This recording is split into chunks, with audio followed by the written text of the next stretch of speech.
ಯುವ ನಕ್ಷತ್ರ ಸಾಧನೆಗೆ ಮಿತಿಯಿಲ್ಲ, ಸಾಧಕರಿಗೆ. ಹಾಯ್, ಎಲ್ಲ ನಮಸ್ಕಾರ. ನಾನು ನಿಮ್ಮ doctor Yash Ramu, YS international fashion week founder and saver.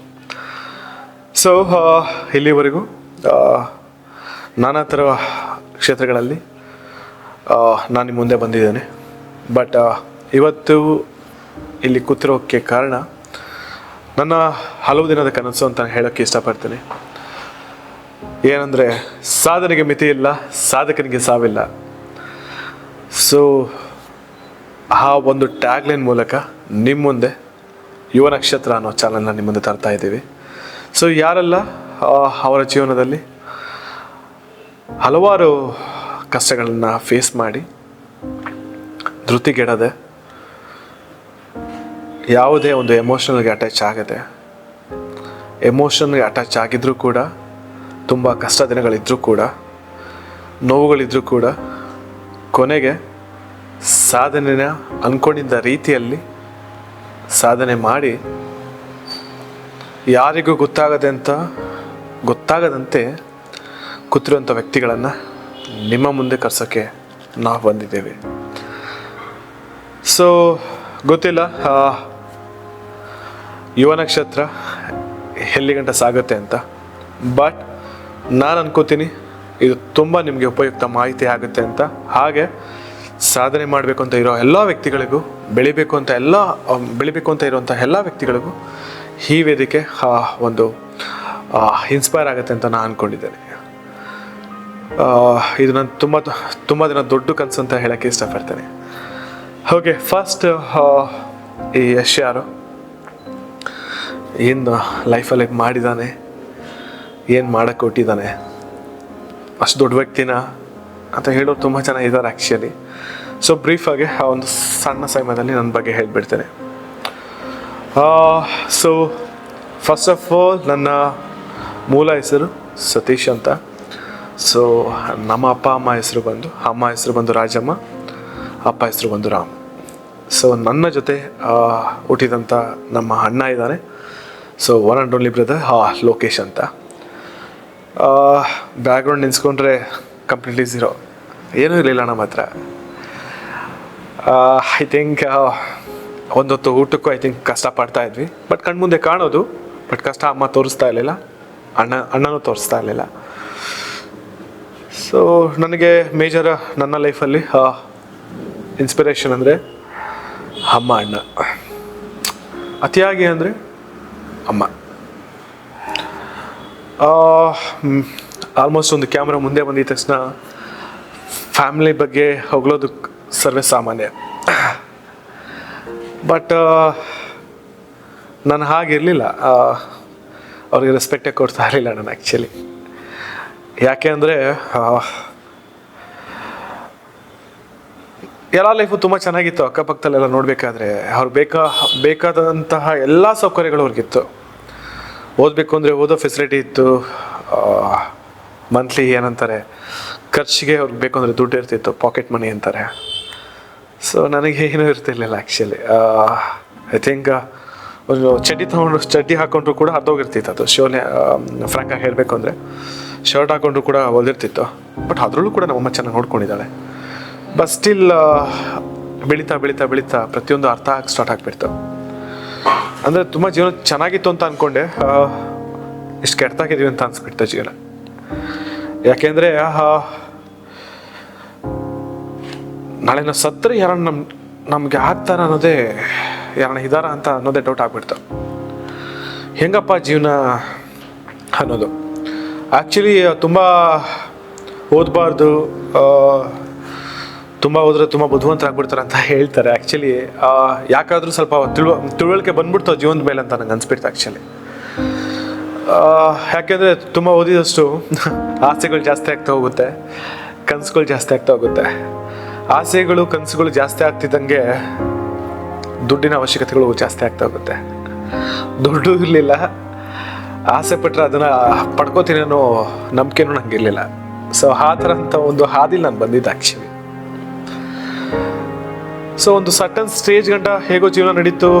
ತುಂಬ ಕಷ್ಟಪಟ್ಟು, ಎಸ್ಪೆಷಲಿ ಅಣ್ಣ ಬಗ್ಗೆ ಹೇಳಬೇಕು ಅಂದರೆ ಒಂದು ಬೆನ್ನು ಎಲುಬಾಗಿ ನಿಂತಿದ್ದ ಅಣ್ಣನೇ.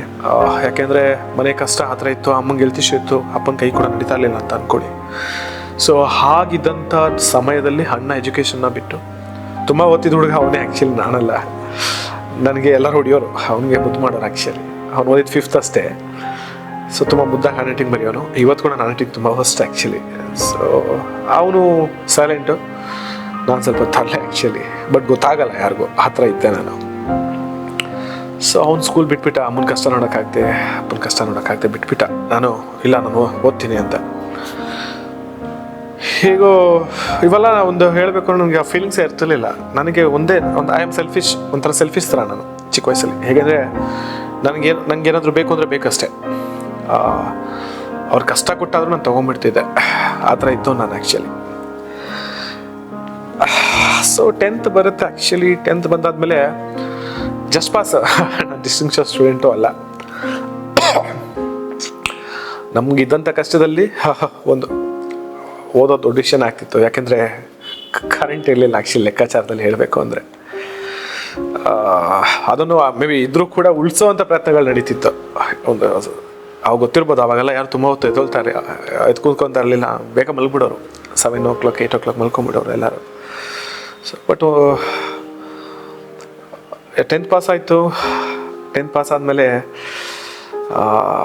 10th ಪಾಸ್ ಅನ್ನೋಕ್ಕಿಂತ ಮುಂಚೆ ಬಂದರೆ, ಯಾವಾಗ ಅಣ್ಣ ನಿಂತ್ಕೊತಾನೆ ಕೆಲಸಕ್ಕೆ, ನಾನು ಹೋಗ್ತಾ ಯಾಕೆ ಸ್ವಲ್ಪ ನಾನು ದಡ್ಡ ಆ್ಯಕ್ಚುಲಿ, ಓದೋದು ಬೇಡ ಅಂದ್ಬಿಟ್ಟು ನಮ್ಮ ಏರಿಯಾದಲ್ಲಿ ಒಂದು ಹೋಟ್ಲಿಗೆ ಕೆಲ್ಸಕ್ಕೆ ಹೋಗ್ಬಿಟ್ಟೆ ಆ್ಯಕ್ಚುಲಿ. ಒಂದು ಹೋಟ್ಲಿಗೆ ಪಾತ್ರೆ ತೊಳೆಯೋಕೆ ಹೋಗಿ ಕೆಲ್ಸಕ್ಕೆ ಹೋದೆ ನಾನು ಆ್ಯಕ್ಚುಲಿ. ಆವಾಗ ನನ್ನ ಕಾಲಿಗೆ ಒಂದು ಮುಳ್ಳು ಚುಚ್ಚಿ, ಆ ಕಾಲು ಆ್ಯಕ್ಚುಲಿ ಬಂದು ಕೊಳ್ತೋಗೋ ರೇಂಜಿಗೆ ಆಗುತ್ತೆ. ಬಟ್ಟೆ ಕಟ್ಕೊಂಡು, ಕಾಲು ಸ್ಲಿಪ್ಪರ್ ಕೂಡ ಇರಲಿಲ್ಲ ಆವಾಗಿನ ದಿನಕ್ಕೆ. ಸೊ ಆವಾಗ ಪವನ್ ಅಂತ ಒಂದು ಹುಡುಗ ಇದ್ದ. ಅವನೇನು ಮಾಡ್ದ, ಅವನು ನನಗಿಂತ ದಡ್ಡ ಆ್ಯಕ್ಚುಲಿ. ಸೊ ಅವನು ಹೋಗ್ಬಿಟ್ಟು ಟೀಚರ್ಗೆ, ಮೇಡಮ್ ಸ್ಕೂಲ್ ಬಿಟ್ಬಿಟ್ಟು ಇಲ್ಲಿ ಹೋಟ್ಲು ಕೆಲ್ಸಕ್ಕೆ ಹೋಗ್ತಿದ್ದಾನೆ, ಸೊ ಅವನ್ನ ಬನ್ನಿ ನೀವು ಮಾತಾಡಿ ಪೇರೆಂಟ್ಸ್ ಜೊತೆ ಅಂದ್ಬಿಟ್ಟು ಮ್ಯಾಮ್ ಬಂದುಬಿಟ್ಟು ಮಂಗಳಮ್ಮ ಮಿಸ್ ಅಂದ್ಬಿಟ್ಟು ಆ್ಯಕ್ಚುಲಿ. ಸೊ ಅವ್ರು ಏನು ಮಾಡ್ತಾರೆ, ಕರ್ಕೊಂಡೋಗಿ ಸ್ಕೂಲ್ಗೆ, ನೋಡಮ್ಮ ನೀನೇನು ಮಾಡಬೇಡ, ಅಟ್ಲೀಸ್ಟ್ ಒಂದು ಸ್ಕೂಲ್ ಕಳಿಸು, ಏನೇನೋ ನಾವು ನೋಡ್ಕೋತೀವಿ ಅಂತ ಹೇಳಿ ಕರ್ಕೊಂಡು ಹೋಗ್ತಾರೆ. ಅಲ್ಲಿಂದ ನನ್ನ ಲೈಫ್ ಸ್ವಲ್ಪ ಓಕೆ ಅನಿಸುತ್ತೆ. ನನಗೆ ಒಂದು 8th ಸ್ಟ್ಯಾಂಡರ್ಡ್ ಹುಡುಗ ಆದರೂ ಕೂಡ ABCD ಬರ್ತಾ ಇರಲಿಲ್ಲ. ಟ್ರಸ್ಟ್ ಮಾಡಿ ABCD ಕೂಡ ಬರ್ತಾ ಇರಲಿಲ್ಲ. ದಡ್ಡ, ಅಷ್ಟು ದಡ್ಡ ನಾನು. ಪರಿಹಾರ ಬೋಧನೆ ಅಂತ ತಗೊಂಡು ಅಲ್ಲಿಂದ ಆಗಿರ್ಬೋದು, ಇಲ್ಲ ಇಂಗ್ಲೀಷಲ್ಲಿ ಕಾಗುಣಿತಗಳಾಗಿರ್ಬೋದು, ಆಕಾರಗಳಾಗಿರ್ಬೋದು, ಪ್ರತಿಯೊಂದು ಹೇಳ್ಕೊಡ್ತಾರೆ. ಐ ಥಿಂಕ್ ನನ್ನ ಲೈಫ್ನ ಒಂದು ಬೆಸ್ಟ್ ಮೂಮೆಂಟ್ ಅಂತ ನಾನು ಹೇಳೋಕ್ಕೆ ಇಷ್ಟಪಡ್ತೀನಿ. ಬಿಕಾಸ್ ಯಾಕೆಂದರೆ ಅಟ್ಲೀಸ್ಟ್ ನನಗಿವತ್ತು ಬಿಫೋರ್ ಓದೋಕ್ಕೆ ಬರೆಯೋಕ್ಕೆ ಬರ್ತಿತ್ತು. ಸೊ ಅಲ್ಲಿಂದ ಆದಮೇಲೆ ಹೇಗೋ ಅಲ್ಲಿಂದ ಆಸೆ ಬರುತ್ತೆ, ನಾನು ಓದ್ಬೋದು, ನಾನು ಮಾಡ್ಬೋದು ಅಂತ ಆಸೆ ಬರುತ್ತೆ. 10th ಬರ್ತೇನೆ. 10th ಬಂದಾದಮೇಲೆ ಓದಬೇಕು ಅಂತ ಇಂಟ್ರೆಸ್ಟ್ ಇತ್ತು. ಹಾಗೆ ಫ್ಯಾಮಿಲಿಗಳಲ್ಲಿ ಪ್ರಾಬ್ಲಮ್ ತುಂಬಾ ಇತ್ತು. ಒಂದು ಮೂಮೆಂಟ್ ಆಗುತ್ತೆ, ಸೊ ಮನೇಲಿ ಇನ್ನೂ ಎಷ್ಟು ಅಂತ ಓದ್ತೀಯಾ ಅಂತ ಒಂದು ಮಾತು ಬರುತ್ತೆ. ಸೊ ಅಲ್ಲಿಂದ ಬೇಜಾರು ಮಾಡ್ಕೊಂಡು ಫ್ರೆಂಡ್ಸ್ ಮನೆ ಹತ್ರ ಹೋಗ್ತೇನೆ. ಫ್ರೆಂಡ್ಸ್ ಮನೆ ಹತ್ರ ಹೋದ್ಮೇಲೆ ಅವ್ರ ಮನೇಲಿ ಡಿಸ್ಕಷನ್ನು, ಯಾವ ಕಾಲೇಜ್ ಜಾಯ್ನ್ ಆಗ್ತೀಯಾ, ನೆಕ್ಸ್ಟ್ ಏನು ಮಾಡಬೇಕು ಅಂತ ಇದೆಯಾ, ಹಾಗೆ ಹೀಗೆ ಅಂತ. ಆ ಸೌಂಡ್ ಆಚೆ ಕೇಳಿಸ್ತಾ ಇರುತ್ತೆ. ಗೇಟ್ ಹತ್ರ ಹೋಗ್ತೀನಿ, ಅಲ್ಲಿ ಸೌಂಡ್ ಕೇಳಿಸ್ತಾ ಇರುತ್ತೆ. ಮನೇಲೆಲ್ಲ ಅವ್ರು ಪಾಸಾಗಿರೋಂಥ ಖುಷಿಯಲ್ಲಿ ಸಂಭ್ರಮ ನಡೀತಾ ಇರುತ್ತೆ. ಅಲ್ಲಿಂದ ಬೇಜಾರಲ್ಲಿ ಹೋಗ್ಬಿಡ್ತೀನಿ. ಸೊ ಅದಾದಮೇಲೆ ಒಂದು ಅನಿಸ್ತು, ಓಕೆ ITI ಮಾಡ್ಕೊಂಬಿಡೋಣ, ಬೇಗ ಜಾಬ್ ಸಿಗುತ್ತೆ. ಯಾಕೆಂದರೆ ನಮ್ಮ ಅಂಕಲ್ ಅವರು ಅಣ್ಣ 10th ITI ಮಾಡಿ ಅವ್ರಿಗೆ ಗೌರ್ಮೆಂಟ್ ಜಾಬ್ ಕೂಡ ಆಗಿತ್ತು ಆ ಟೈಮಲ್ಲಿ. ಸೊ ನಾನು ಕೂಡ ಅದೇ ಅನ್ಕೋತೀನಿ, ಮಾಡಿಬಿಡ ಅಂದ್ಬಿಟ್ಟು. ಸೊ ಕಷ್ಟಪಟ್ಟು ಬೇಸಿಗೆ ರಜೆ ಅಂತ ಏನು ಬರುತ್ತೆ, ಆ ದುಡ್ಡನ್ನ ಕುಡಿಕ್ಬಿಟ್ಟು ಅಮ್ಮಂಗೆ ಕೊಡ್ತೇನೆ. ಅಮ್ಮಂಗೆ ಕಷ್ಟ ಅಂತ ಯೂಸ್ ಮಾಡ್ಕೊಂಬಿಡ್ತಾಳೆ. ಹೇಗೋ ಕಾಲೇಜಿಗೆ ಹೋಗ್ತೀನಿ, ಸೆಲೆಕ್ಷನ್ ಆಗುತ್ತೆ. ಅದಾದಮೇಲೆ ಇಷ್ಟು ಫೀಸ್ ಕಟ್ಟಬೇಕು ಅಂತ ಆಗುತ್ತೆ. ಅಮ್ಮಂಗೆ ಒಂದು ಮಾತು ಹೇಳಿದೆ, ನೀನಂತೂ ದುಡ್ಡು ಕೊಡಬೇಡ, ನಾನು ಮಾಡಬೇಕು ಅಂತ ಇದ್ದೀನಿ, ನಾನು ದುಡ್ಡು ನಾನು ಮಾಡ್ಕೋತೇನೆ ಅಂತ ಹೇಳಿದೆ. ಬಟ್ ಅವತ್ತಿನ ದಿನಕ್ಕೆ ಹೋಗಿ ದುಡ್ಡು ಕೇಳಿದಾಗ ಅಮ್ಮ ದುಡ್ಡು ಎಲ್ಲಿದೆ, ಖರ್ಚು ಮಾಡ್ಕೊಂಬಿಟ್ಟಿದ್ದೀನಿ ಅಂತಾಳೆ. ತುಂಬ ಬೇಜಾರಾಗೋಯ್ತಾಗ. ITI ಎಲ್ಲ ಸ್ಟಾರ್ಟ್ ಆಗೋದು I think July, August, October, September, October ಈ ಮಂತ್ಗಳಲ್ಲಿ ITIಗಳು ಸ್ಟಾರ್ಟ್ ಆಗುತ್ತೆ. ಸೊ ನಾರ್ಮಲಿ PUC ಇವೆಲ್ಲ ಬಂದು ಕಾಮರ್ಸ್ ಆಗಿರ್ಬೋದು ಇಲ್ಲ ಆರ್ಟ್ಸ್ ಆಗಿರ್ಬೋದು, ಇಟ್ ವಿಲ್ ಬಿ ಸ್ಟಾರ್ಟ್ ಜೂನಿಂದ ಸ್ಟಾರ್ಟ್ ಆಗುತ್ತೆ. ಆಲ್ರೆಡಿ ಆ ಕಡೆನೂ ಹೋಗೋಕ್ಕಾಗಲಿಲ್ಲ, ಈ ಕಡೆನೂ ಬರೋಕ್ಕಾಗಲಿಲ್ಲ, ಹಾಗಾಗೋಯ್ತು. ಈ ಕಡೆ ದುಡ್ಡು ಇಲ್ಲ, ಈ ಕಡೆ ಇದು ಇಲ್ಲ. ಸೊ ಏನಪ್ಪ ಮಾಡೋದು ಅಂದ್ಬಿಟ್ಟು ಫೈನಲಿ ಆಗಿ ಆರ್ಟ್ಸ್ಗೆ ಜಾಯ್ನ್ ಆದೆ. ತಿರ್ಗಿ ಇಲ್ಲಿ ಬಂದು ಯಾವುದೋ ಒಂದು ಇದ್ದಿದ್ದು ಆರ್ಟ್ಸ್ ಅಷ್ಟೇ ಎಲ್ಲ ಫುಲ್ ಆಗಿಬಿಟ್ಟಿದೆ. ನೋಡಪ್ಪ ಆರ್ಟ್ಸ್ ಇದೆ, ಬೇಕಾದ್ರೆ ಜಾಯ್ನ್ ಆಗು ಅಂತ ಹೇಳ್ತಾರೆ. ತಿರ್ಗಿ 2 years first PUC second PUC complete ಮಾಡ್ಕೋತೀನಿ. ಹೇಗೇನು ಮನಸ್ಸಲ್ಲಿ ITI ಮಾಡಬೇಕು ಅನ್ನೋದೇ ಇತ್ತು. Finally I join for ITI. ಹೋಗಿ ಜಾಯ್ನ್ ಆಗಿ so computer operator programming assistant ಅಂತ ಒಂದು ಕೋರ್ಸ್ ಇತ್ತು, ಅದ್ರಲ್ಲಿ ಜಾಯ್ನ್ ಆಗ್ತೇನೆ. ಸೊ 1 year ಮುಗಿಸ್ತೇನೆ. ಅದಾದಮೇಲೆ ತಿರ್ಗಿ ಮನೆಗಳಲ್ಲಿ ತುಂಬ ಕಷ್ಟ ಕಾಣೋಕ್ಕೆ ಸ್ಟಾರ್ಟ್ ಆಯಿತು ನನಗೆ. ಸೊ ಆ ಮೂಮೆಂಟಲ್ಲಿ ಹೇಳಬೇಕು ಅಂದರೆ ಅಣ್ಣದೊಂದು ಇನ್ಸಿಡೆಂಟ್ ಇತ್ತು ಬಿಫೋರ್. ತುಂಬ ರೈನ್ ಬರ್ತಿದೆ, ಅಷ್ಟು ಉದ್ದ ಬೆಳೆದರೂ ಕೂಡ ನಂತರ ಚಿಕ್ಕ ಮಗು ಥರ ನಾನು ಇದ್ದಿದ್ದು, ಅಂದರೆ ಬುದ್ಧಿ ಇರಲಿಲ್ಲ. ತುಂಬ ರೈನ್ ಬರ್ತಿದೆ, ಹಿಂಗೆ ಮನೆ ಮುಂದೆ ಕಾಯ್ಕೊಂಡು ನೋಡ್ತಾ ಇರ್ತಿದ್ದೆ ಅಣ್ಣ ಏನಾದರೂ ತರ್ತಾನ ಅಂತ. ಅಂದರೆ ಆವತ್ತಿನ ದಿನಕ್ಕೆ ಆ ಅಣ್ಣ ಅಂದರೆ ತುಂಬ ಅದು ಆ ತಾಯಿ ಥರ ಹೆವಿ ಇತ್ತು. ಯಾಕೆಂದ್ರೆ ಏನೂ ಇರಲಿಲ್ಲ ತಲೆಯಲ್ಲಿ, ತುಂಬ ಚೆನ್ನಾಗಿ ನೋಡ್ಕೊಳೋನು. ಮಳೇಲಿ ಈ ರಚ್ಚಾಗಿರುತ್ತಲ್ವ, ಸೊ ಏನು ಒದ್ದೆ ಆಗಿರುತ್ತೆ. ಆ ಸ್ಲಿಪ್ಪನ್ನು ತಂದು ಹಿಂಗೆ ನೋಡ್ತಾ ಇದ್ದೀನಿ, ಅಣ್ಣನ ಕವರ್ ಇತ್ತು, ತಿಂಡಿ ತಂದು ಅಂತ ಹಿಂಗೆ ಎತ್ತಿ ಕೂತ್ಕೊತೀನಿ. ಸೊ ಅವಾಗ ನೋಡಿದಾಗ ಮೂಲೆಯಲ್ಲಿ ಹಿಂಗೆ ನೋಡಿದಾಗ ಸ್ಲಿಪ್ಪರು ಫುಲ್ಲು ಬ್ಲಡ್ ಆಗಿದೆ. ಆಮೇಲೆ ನಮ್ಮ ಅಣ್ಣನ ಕಾಲು ನೋಡ್ತೀನಿ, full blood, because is a carpenter actually. ಅವಾಗ ಫುಲ್ಲ ಈ ಏನು ಪಾದ ಇಲ್ಲಿರುತ್ತೆ, ಅರ್ಧ ಪಾದ ಹಿಂದೆ ಈ ಉಳಿಬೇಕಾದ್ರೆ ಹೊಡೆದು ಇಷ್ಟು ಕಿತ್ತೋಗ್ಬಿಟ್ಟಿದೆ. ಅದನ್ನು ಚರ್ಮನಿಗೆ ಅಂಟಿಸ್ಬಿಟ್ಟು ಬಟ್ಟೆ ಕಟ್ಟಿದ್ದಾನೆ. ಆ್ಯಕ್ಚುಲಿ ಕಿಚ್ಚಾಡ್ಬಿಟ್ಟಿದೆ, ಫುಲ್ ಕಿಚ್ಚಾಡ್ಬಿಟ್ಟಿದೆ ನಾ ಅಂದ್ಕೊಂಡು. ಸೊ ಅವತ್ತೊಂದು ದಿನಕ್ಕೆ ಆವಾಗ ಅಣ್ಣ ಹೇಳ್ತಾನೆ, ನಮ್ಮ ಜೀವನ ಎಲ್ಲ ಇಷ್ಟೇ, ಮುಗೀತು, ನೀನಾದರೂ ಚೆನ್ನಾಗಿ ಏನಾದರೂ ಓದ್ಬಿಟ್ಟು ಏನಾದರೂ ಮಾಡು, ನಮ್ಮ ಥರ ಹಾಕಬೇಡ ಅಂತಾನೆ. ಅಣ್ಣ ನೋಡಿದ ರೀತಿ ಬೇರೆ, ಬಟ್ ಅವ್ನ ಲೈಫ್ ಕಷ್ಟ ನೋಡಿದ ಬೇರೆ. ಹಾಗೇನು ಅನಿಸ್ಬಿಡುತ್ತೆ, ಗುರು ನಮ್ಮ ಲೈಫ್ ಬಗ್ಗೆ ನಾವೇ ಯೋಚನೆ ಮಾಡಬೇಕು. ಐ ಶುಡ್ ಹ್ಯಾವ್ ಸಮ್ ಗೋಲ್, ನನ್ನೊಂದು ಗೋಲ್ ಇರಬೇಕು ಅನ್ನೋದು ಸ್ಟಾರ್ಟ್ ಆಗುತ್ತೆ PUC ಆ ರೇಂಜಲ್ಲಿ. ಇದೊಂದು ಫ್ಯಾಷನ್ ಇಂಡಸ್ಟ್ರಿ ಸ್ಟಾರ್ಟ್ ಆಗಿಬಿಡುತ್ತೆ. ಸೊ ಅಲ್ಲಿಂದನೇ ಸ್ವಲ್ಪ ಸ್ಟಾರ್ಟ್ ಆಗುತ್ತೆ, ಮೈನಲ್ಲಿ ಪ್ಯಾಷನ್ ತುಂಬಾ ಸ್ಟಾರ್ಟ್ ಆಗಿಬಿಡುತ್ತೆ ಅಲ್ಲಿಂದ. ಬಿಕಾಸ್ ಎಲ್ಲರೂ ಹೇಳ್ತಾರೆ ಚೆನ್ನಾಗಿದೆಯಾ, ಹೈಟ್ ಇದೆಯಾ, ಹಾಗೆ ಹೀಗೆ ಅನ್ನೋದೆಲ್ಲ ಸ್ಟಾರ್ಟ್ ಆಗುತ್ತೆ. ಬಾಡಿ ಅಷ್ಟಿರಲಿಲ್ಲ, ಬಟ್ ಓಕೆ. ಸೊ ಅದಾದಮೇಲೆ ಫಸ್ಟ್ ಬಟ್ ಜೀವನ ಹೊಟ್ಟೆ ತುಂಬಿಸ್ಕೊಬೇಕಿತ್ತು. ದೆನ್ ITI ಸ್ಟಾರ್ಟ್ ಮಾಡ್ತೀನಿ. ITI 1 year ಮುಗಿಸ್ತೀನಿ.